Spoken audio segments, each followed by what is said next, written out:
Abra sua Bíblia comigo no Evangelho de Marcos, no capítulo 4. Gente, que privilégio vivermos em cidades ainda livres, aonde a gente pode se reunir tranquilamente, abrir a Bíblia no nosso idioma e podemos cantar, orar e podemos ouvir a palavra de Deus. Que a gente nunca se esqueça desse privilégio, viu? Nunca se esqueçamos desse privilégio. Nesse exato momento, há irmãos de fé e irmãs de fé nossos que estão no norte da África, no Oriente Médio, que estão em tribos indígenas no Brasil, tem apenas uma porção pequena da Bíblia, eles se reúnem em lugares fechados, pequenos, e eles não podem ter a liberdade que nós temos.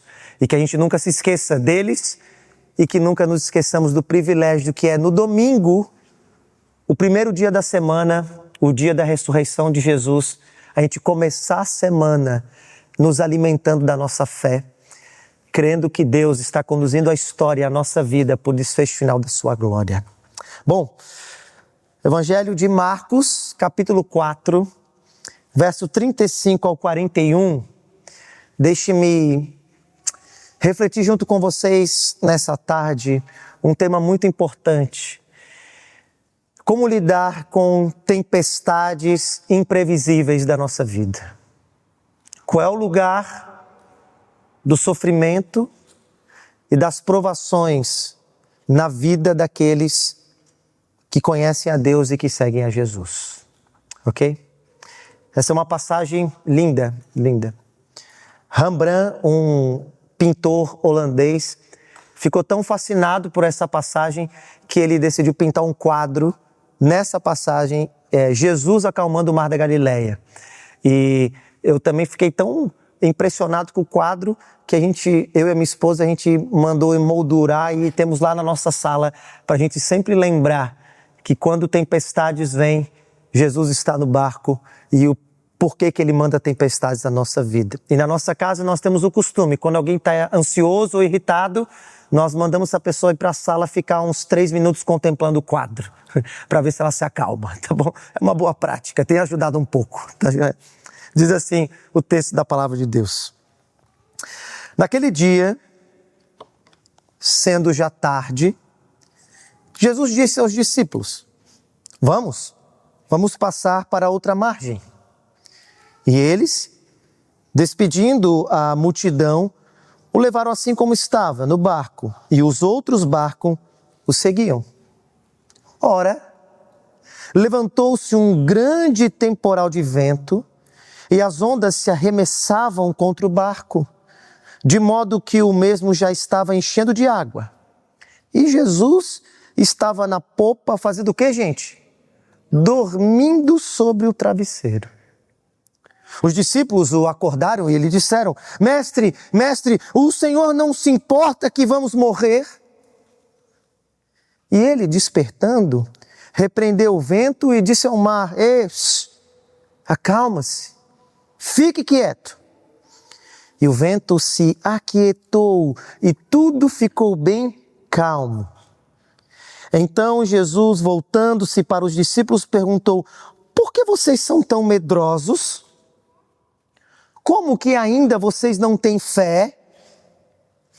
E eles, então, possuídos de grande temor, diziam uns aos outros: Quem é este que até o vento e o mar lhe obedecem? Essa é a palavra de Deus. Provações são duras e difíceis circunstâncias da vida, arquitetadas pelo próprio Deus, para testar, medir e aumentar a nossa confiança nele. Eu repito, provações são duras e difíceis circunstâncias da vida, arquitetadas, planejadas pelo próprio Deus, para medir e aumentar a nossa confiança nele. Você já passou por provações na sua vida? As provações, elas são de inúmeras naturezas. Inúmeras naturezas. Elas vêm em inúmeras etapas da nossa vida. E elas haverão de nos acompanhar até o dia final. C.S. Lewis, que foi um escritor britânico, cristão, de Oxford, escreveu uma coisa interessante. O problema da vida humana é uma questão de expectativa. A maneira como você acredita sobre o que é o mundo vai determinar a maneira como você lida com as situações. Ora, se você acha que o mundo é um grande resort, é óbvio que você vai reclamar quando o serviço não é bem feito. Mas se você entende que o mundo é uma trincheira de guerra, qualquer flor, vento, são manifestações da graça de Deus. A verdade é que vivemos num mundo que não é aquilo que nós gostaríamos, que não foi projetado para ser o que ele é, porque ele caiu da condição que Deus havia estabelecido. A rebeldia humana trouxe injustiça, miséria, sofrimento, doenças, incompreensões, quebras em todos os níveis e morte. E nós sabemos que isso é verdade. Basta você abrir o seu aplicativo ou ver o jornal dessa noite e você vai perceber que não vivemos no jardim do Éden. Vivemos fora do jardim porque somos uma raça que foi expulsa da perfeição de Deus e temos que lidar com isso. A grande questão não é se temos sofrimento ou vamos enfrentá-los. A grande pergunta é onde Deus está nisso tudo, sim ou não? O texto é interessante porque o que a gente acabou de ler é que quem teve a iniciativa que vai desembocar no sofrimento dos discípulos é o próprio Jesus. Diz o texto que é Jesus que se volta para os discípulos e diz: vamos atravessar e vamos até a outra margem. E no meio do caminho, eles enfrentam uma grande tempestade. Ora, se você está lendo os evangelhos, uma coisa muito clara: Jesus não é apenas um mestre da moralidade, que tem algumas lições para melhorar a nossa qualidade de vida. O testemunho da Bíblia é que Jesus é o Filho de Deus. Ele é onisciente, ele sabe de todas as coisas. Ele é onipotente, ele tem o poder sobre todas as coisas. Então é óbvio que Jesus sabia que uma tempestade se armaria naquele lugar. A grande pergunta é: por que o próprio Jesus enviou seus discípulos para o olho da tempestade? Dentro da teologia, nós chamamos isso de teodiceia. Como justificar a Deus no meio do sofrimento? É uma grande questão. Teólogos, filósofos, sociólogos tentam dar respostas para isso. É óbvio, eu não tenho a pretensão de explicar tudo, mas o texto nos dá algumas pistas do porquê o próprio Deus planeja tempestades e provações para provar a nossa confiança nele. Basicamente, o que eu quero que você entenda é o seguinte: você é um seguidor de Jesus? Você se identifica com Cristo, então você tem que ter a expectativa correta. Ele vai mandar você para o olho da tempestade uma hora ou outra. Isso vai acontecer.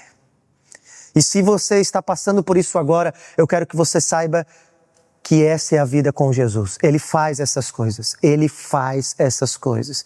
Se você está vivendo momentos de bonança, bote a mão para cima, louve a Deus. Deus não tem um compromisso nenhum de manter um templo aberto na sua vida. Amanhã tudo pode mudar. E você precisa ter a expectativa correta sobre a vida com Deus, a vida com Jesus. Mas Ele faz isso, como a gente vai descobrir, para a glória dEle e para o nosso próprio bem, por incrível que pareça. Por incrível que pareça. O porquê Jesus manda seus discípulos para o olho da tempestade? A gente pode tirar 3 razões. Não explicam tudo, mas são suficientes para nos dar respostas e nos dar esperança nessa vida e na vida que está por vir. Vocês estão comigo? Amém, gente? Primeira lição. São as tempestades que revelam o nosso coração. Essa é a primeira razão. Volta os olhos comigo no texto, verso 35, diz: então que Jesus está num lugar muito habitual. O lugar é o Mar da Galileia. O Mar da Galileia fica ao norte de Israel, e ali é uma região muito quente, desértica, mas ele fica abaixo do nível do mar, acima do nível do mar, e o que acontece é que as temperaturas são muito altas e um ar quente sobe do Mar da Galileia. O problema é que a 800 metros dali fica o grande Monte Hermon. E esse monte é alto, acima do mar, e o que acontece é que o ar gelado do Monte Hermon desce pela colina e se choca com o ar quente do Mar da Galileia, provocando densas e perigosas tempestades. E é isso que está acontecendo aqui. No entanto, o texto diz que o que aconteceu nesse dia foi de uma natureza tão extraordinária que os discípulos que eram experientes acharam que iam morrer. Ora, eu vivo no litoral, sei nadar, mas eu não estou habituado com barco. Mas os discípulos eram experientes. Eles eram pescadores daquele lugar, eles já tinham enfrentado tempestades diversas vezes. Qual era o problema dessa tempestade? Diz o verso 37 que se levantou um grande temporal. A palavra no grego ali significa literalmente um furacão. Um grande furacão se levantou.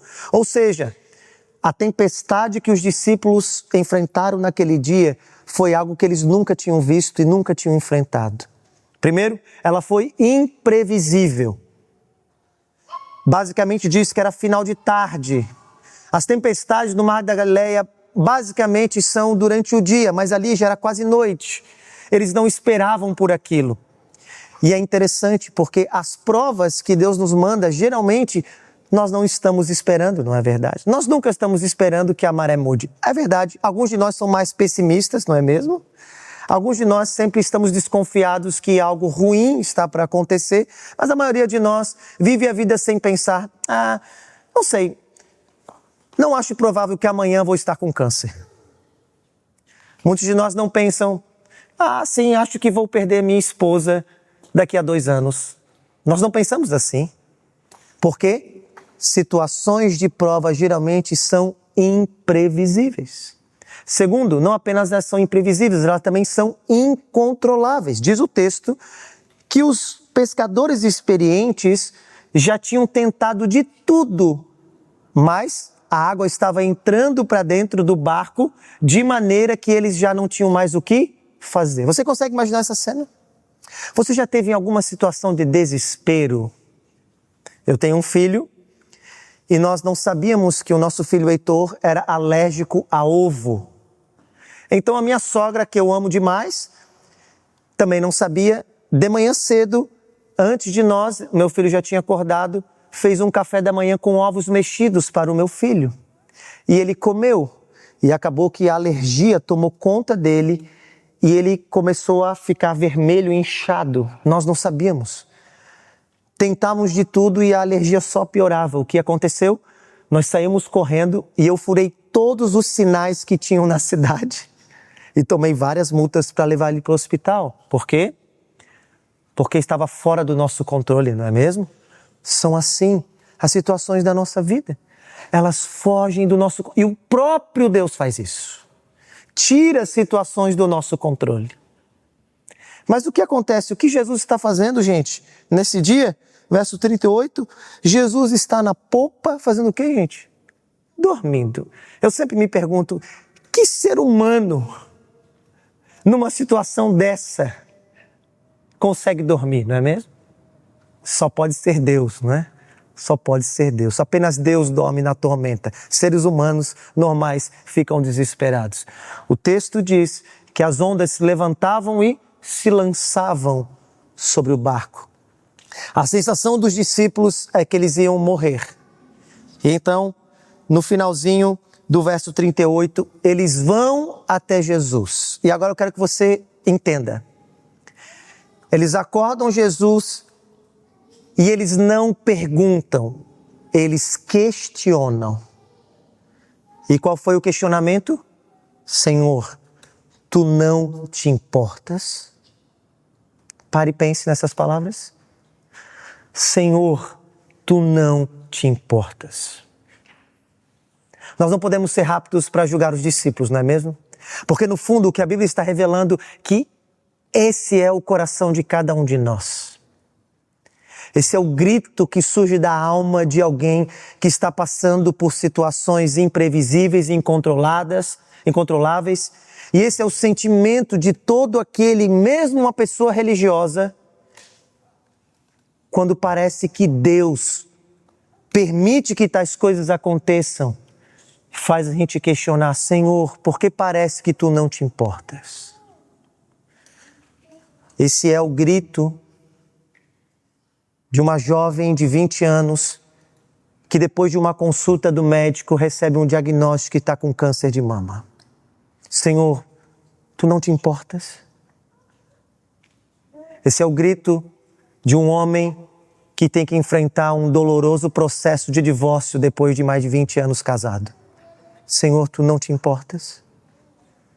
Esse é o grito de um jovem, de uma jovem que enfrentou mais um episódio de racismo e desprezo na sua universidade. Senhor, tu não te importas?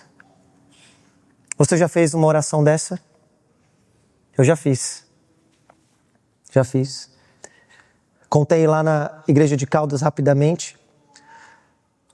Perdi minha mãe muito cedo para um câncer e lembro de nós orarmos e jejuarmos por ela. Ela não era uma cristã e nós orávamos e jejuávamos e pedimos para que Deus livrasse ela, mas Deus disse não. A doença seguiu o curso natural, exatamente como os médicos tinham dito. E eu lembro de sentir-me tentado a questionar o Senhor e como que de madrugada querer acordar o Senhor e dizer: tu não te importas, Senhor. É isso que eu sinto. Parece que tu não estás vendo o que está acontecendo com a minha vida.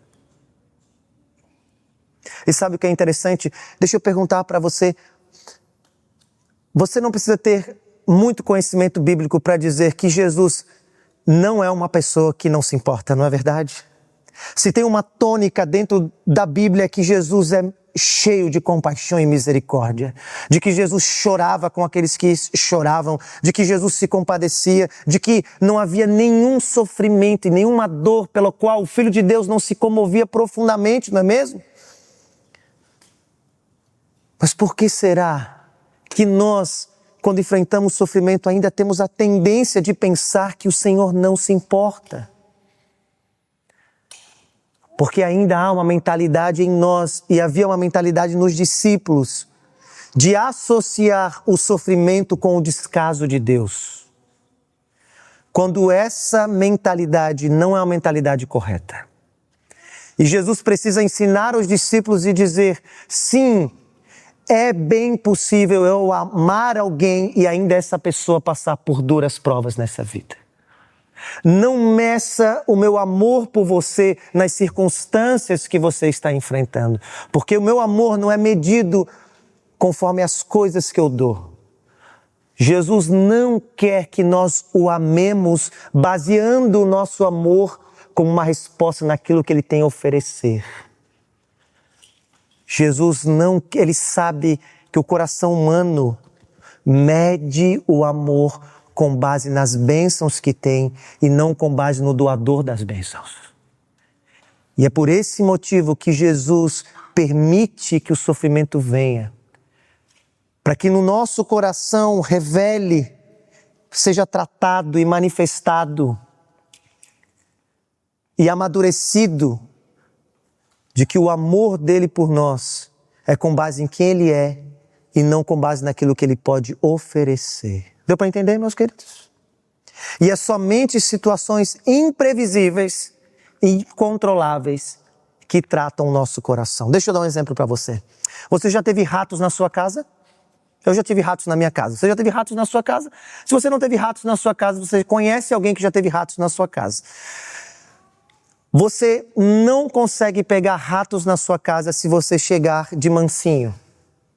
Você precisa chegar rápido. Porque eles sentem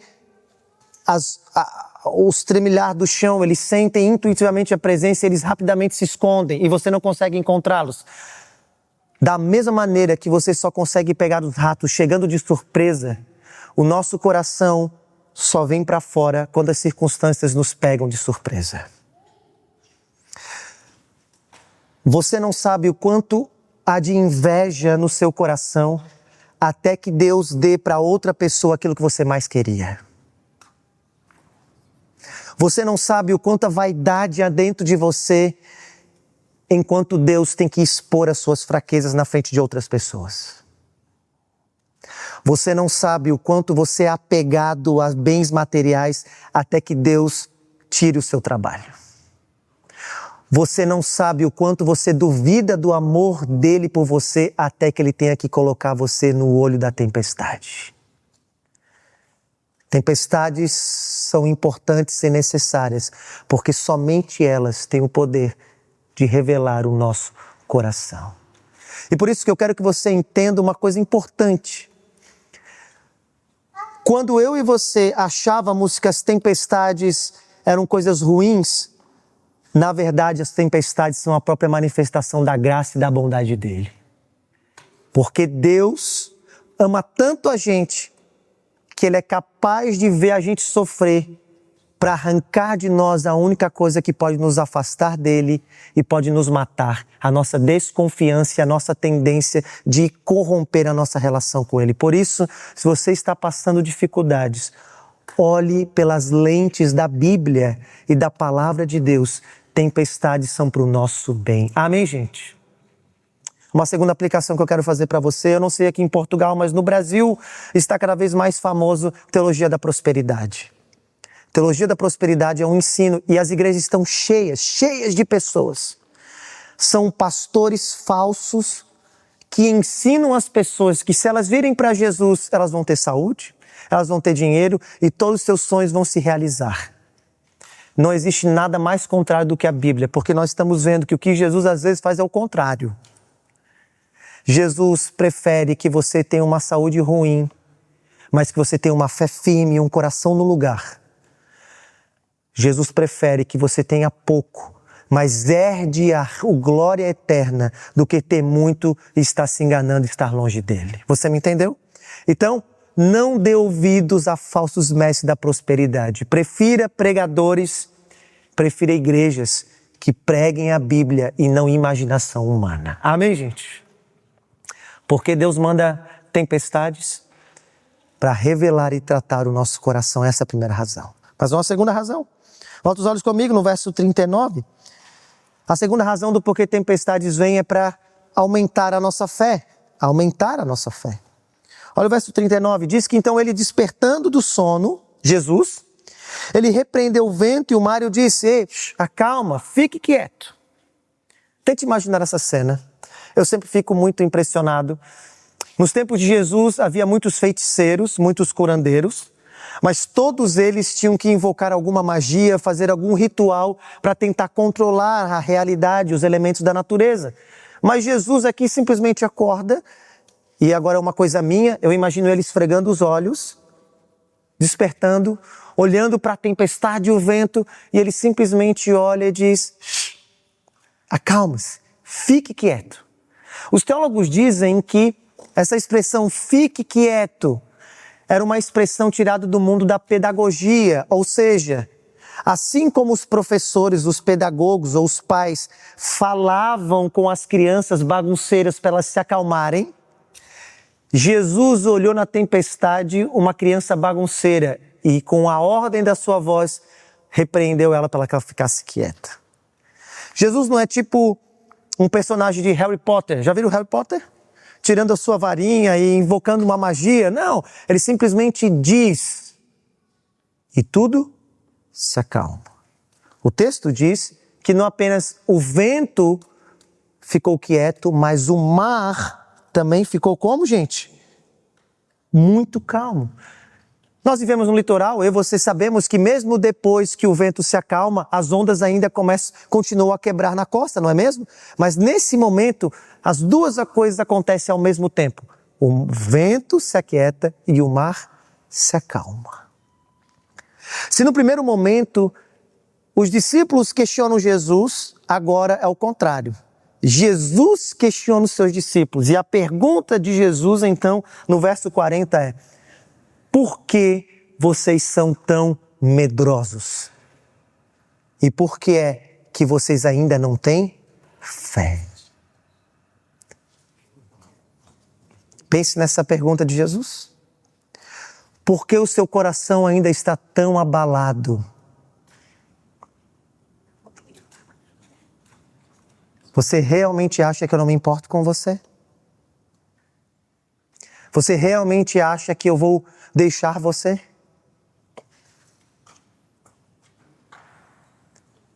O medo é um sentimento da experiência humana. Todos temos.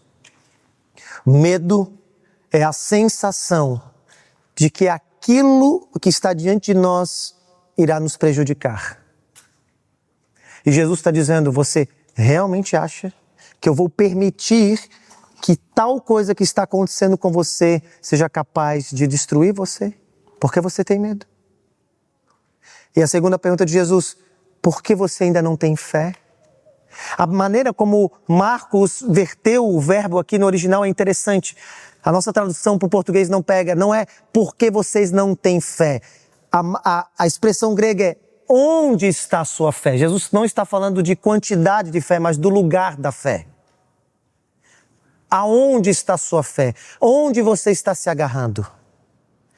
E o que Jesus está revelando é que o mundo não é dividido em pessoas com fé e pessoas sem fé. É da natureza humana se agarrar a alguma coisa, crer em algo, se apegar em algo. A grande pergunta não é se você tem fé ou não. A grande pergunta é onde a sua fé está ancorada. No que você acredita que seja capaz de segurar a sua vida? Essa é a pergunta. Todo ser humano tem fé em alguma coisa. A grande pergunta é se a fé, a minha, a sua, está no lugar que pode segurar você hoje e para sempre. Essa é a questão. Eu ilustro para você. Matthew Emmons foi um grande esportista de tiro ao alvo. Desde pequeno ele foi treinado para ser campeão olímpico de tiro ao alvo. Matthew Emmons se dedicou uma vida para chegar finalmente aos Jogos em Atenas, em 2006. Matthew Emmons tinha sido uma carreira brilhante.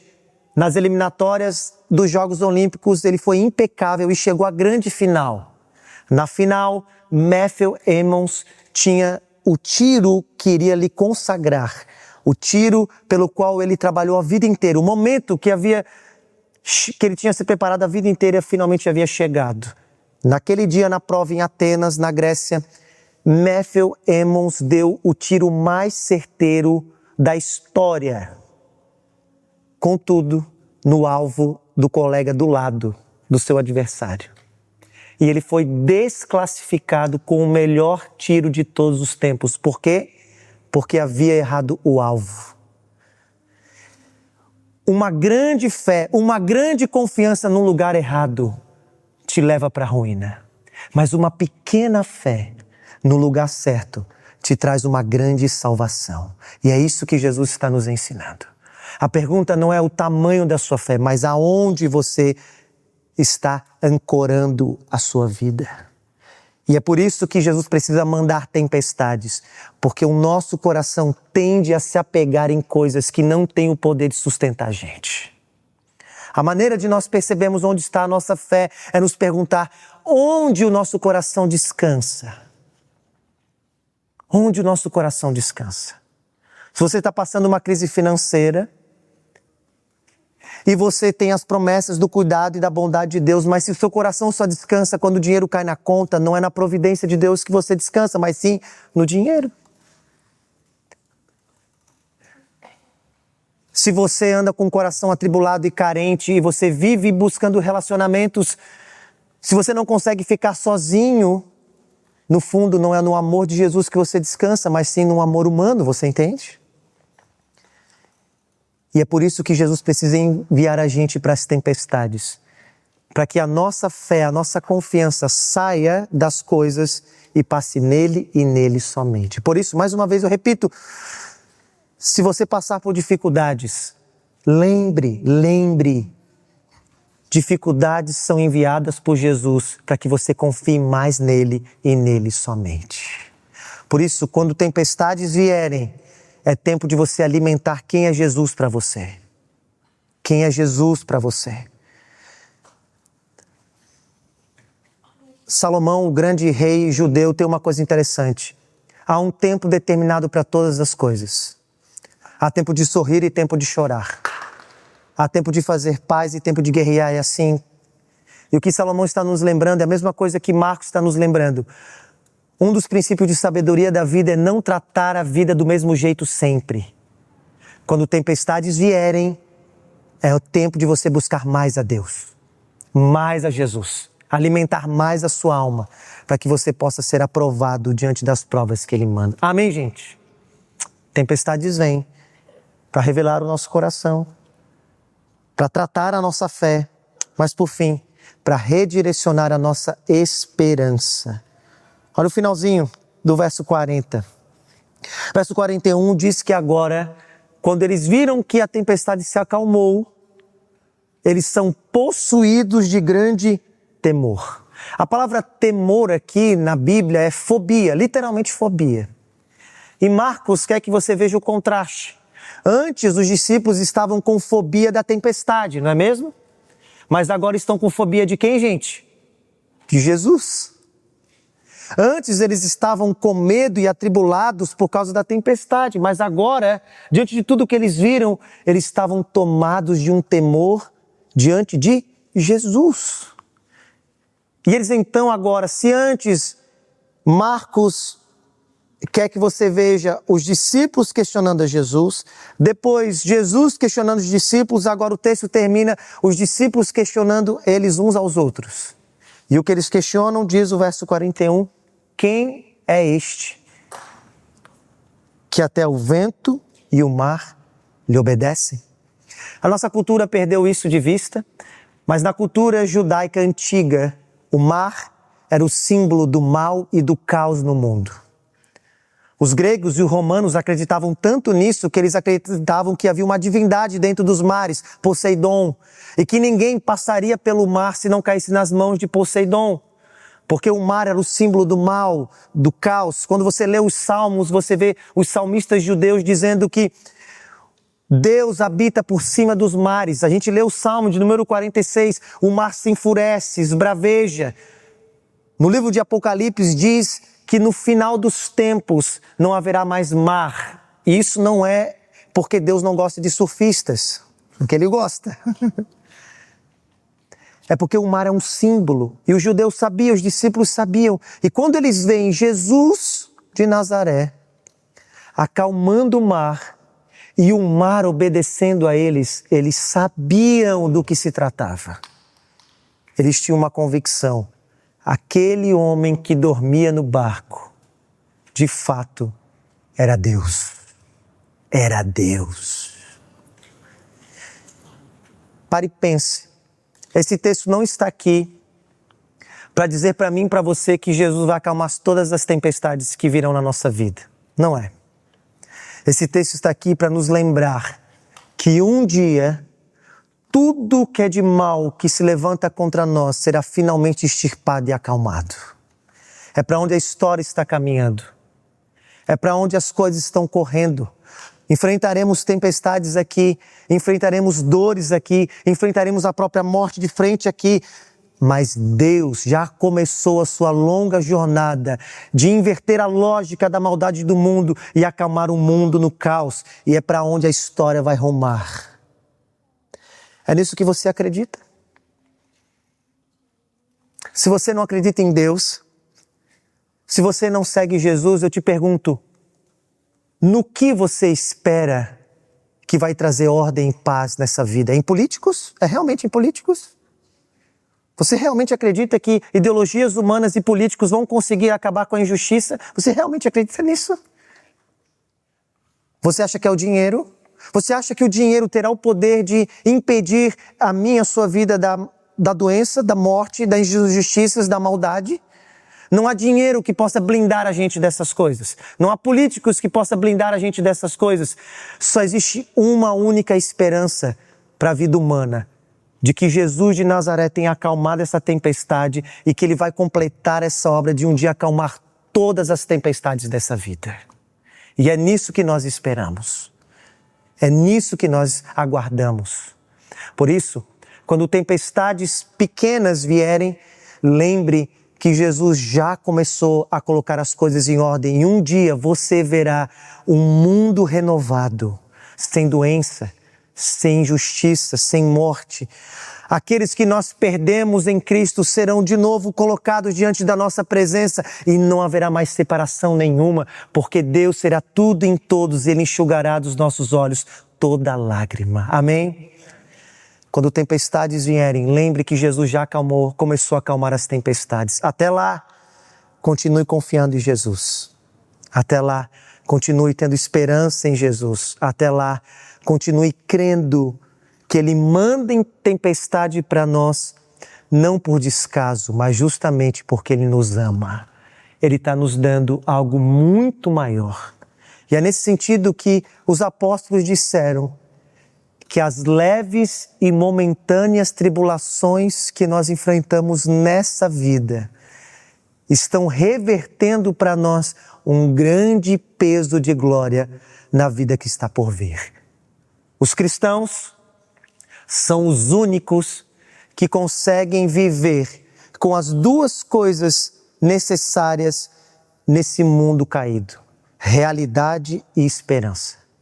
Nós não negamos o mal, não negamos a injustiça, choramos e nos entristecemos, mas com esperança de que um dia os nossos olhos verão essa vida e essa terra completamente renovada para a glória de Deus e o bem do seu povo. Amém? Deixa eu terminar da seguinte maneira. O texto fica em suspense. A dúvida dos discípulos é a nossa dúvida. Será que o Senhor nos ama? Será que o Senhor nos ama ao ponto de nos socorrer, de nos ouvir? Qual é a evidência de que Deus nos ama? Um dia, Jesus de Nazaré, o Filho de Deus, carregou uma pesada cruz fora da cidade. Quando ele foi erguido na Sexta-feira Santa, a Bíblia diz que era meio-dia, o sol escureceu e trevas caiu sobre a região de Israel, como um símbolo do descaso, do desfavor e da ira de Deus sobre o seu próprio Filho. Na cruz, Jesus clamou e experimentou algo que eu e você trememos só de pensar: Deus meu, por que me desamparaste? Naquele dia na cruz, Jesus experimentou a pior tempestade de todas, a única tempestade que poderia nos matar por toda a eternidade, a tempestade dos nossos pecados. E é porque Jesus enfrentou e se lançou na tempestade pior, que o engoliu debaixo da ira de Deus. O próprio Deus pode olhar para mim e para você e dizer: você viu o que eu fiz com o meu próprio filho? Você viu? Eu mando em tempestades para a sua vida não porque quero castigar você. Eu já castiguei o meu filho no seu lugar. Eu mando tempestades em sua vida para dar a você algo que só eu posso dar. A certeza e a clareza de que eu amo você, independente das circunstâncias. Por isso, quando você estiver passando por dificuldades, se você está passando por dificuldades, e quando nós passarmos por dificuldades, porque vamos passar, olhe para Cristo na cruz, sendo morto debaixo da tempestade da ira de Deus, e você pode ter a certeza que o Senhor se importa sim. Ele foi capaz de dar o seu único filho por você e por mim. Porventura, aquele que não poupou o seu único filho não nos dará com ele juntamente todas as coisas? Não tenha medo, não tenha medo. Nas mãos do Senhor, tempestades apenas nos dão mais fé e mais confiança nele e nos dão uma glória eterna no final. Amém, gente? Feche seus olhos, vamos orar. Senhor, obrigado pela tua palavra nesse fim de tarde, aqui no Bom Barral, aqui nesse país. Obrigado por essa história maravilhosa. Senhor, eu oro por mim, oro pelos meus irmãos que estão aqui, irmãs. Senhor, nós trememos diante da Tua palavra. E nós queremos Te pedir, ó Deus, tem misericórdia de nós e ajuda-nos na nossa pequena fé. Senhor, nós temos medo. Senhor, nós Te questionamos. Senhor, no fundo nós temos medo de que o Senhor não nos ame como o Senhor diz que nos ama. Por isso, eu Te peço, Senhor, que quando Tu nos lançares em tempestades difíceis, nos lembra dessa passagem. Nos lembra de que o Teu amor é capaz de provar a gente. E nos dá a certeza de que Tu estás conosco. E nos dá a certeza de que nenhum mal, além daquilo que pode arrancar o mal de nós, irá acontecer conosco. Ajuda-nos a continuar confiando em Ti cada vez mais. Abençoa-nos, nós Te pedimos, pois precisamos de Ti. Assim o fazemos em nome de Jesus. Amém.